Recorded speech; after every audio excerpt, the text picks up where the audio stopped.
Rashid Stone is one of the most important archaeological discoveries in the history of Egypt and the world, because it was the key to understanding the ancient Egyptian language. It was found in 1799 during the French campaign on Egypt in the city of Rashid, and it is a panel of granodiorite stone, on which one text was inscribed in 3 different scripts: hieroglyphic, Demotic, and Greek. This repetition enabled scientists to compare texts and decipher hieroglyphs that remained a mystery for many centuries. The text written on the stone is a decree issued during the reign of King Ptolemy V, and includes decisions that glorify the king and give him religious and political titles. And since the Greek language was known to scholars, Jean-François Champollion was able in 1822 to decipher the hieroglyphs, based on the names of the kings surrounded by the cartouche.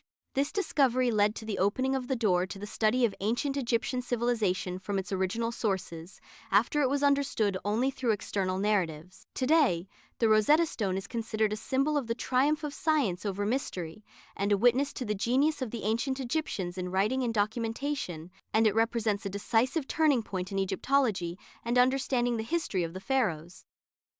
The city of Abydos is one of the holiest cities in ancient Egypt, and it is located in Sohag Governorate, and it was an important religious center associated with the worship of the god Osiris, the god of resurrection and the afterlife. The ancient Egyptians believed that Abydos was the burial place of the head of Osiris, so it turned into a destination for religious pilgrimage, and many wished to be buried near it or have their names inscribed in it as a guarantee of immortality. Abydos includes a collection of the greatest monuments, most notably the Temple of Seti I, which is distinguished by its precise inscriptions and clear colors to this day, and it contains the famous list of the kings of Egypt that recorded the names of the pharaohs in chronological order. As well as the Temple of Ramses II, there is the el-Ka'b area, which includes the tombs of the kings of the First Dynasty, making the city a witness to the beginnings of the Egyptian state. Abydos was not only a religious city, but also a symbol of the Egyptian belief in the afterlife, where annual rituals were held representing the journey of Osiris and his return to life. And Abydos remains to this day a living record that narrates the development of religious and royal thought over thousands of years.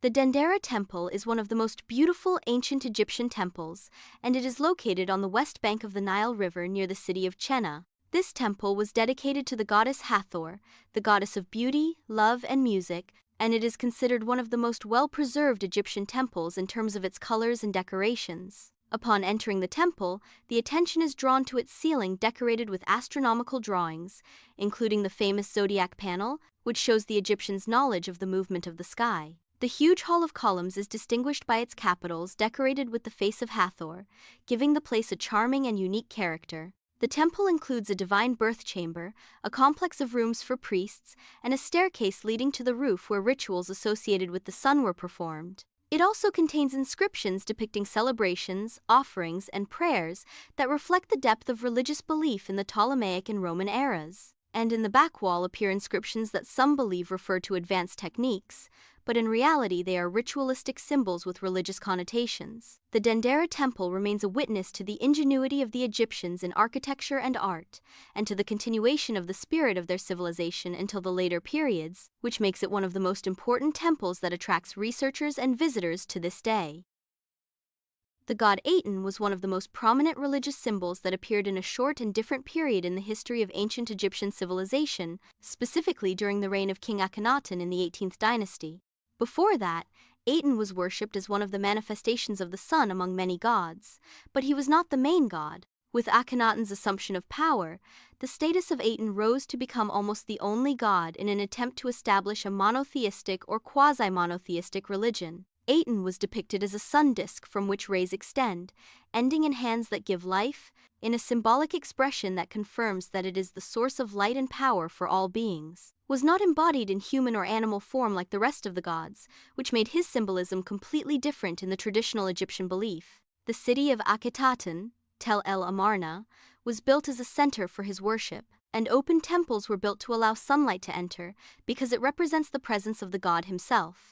The teachings of Akhenaten referred to Aten as the only creator who sees everything and gives life to the world. Although the worship of Aten did not continue after the death of Akhenaten, its impact was significant, as it represented the first real attempt to break the polytheism in Egypt, and left its mark on art, thought, and architecture during that exceptional era.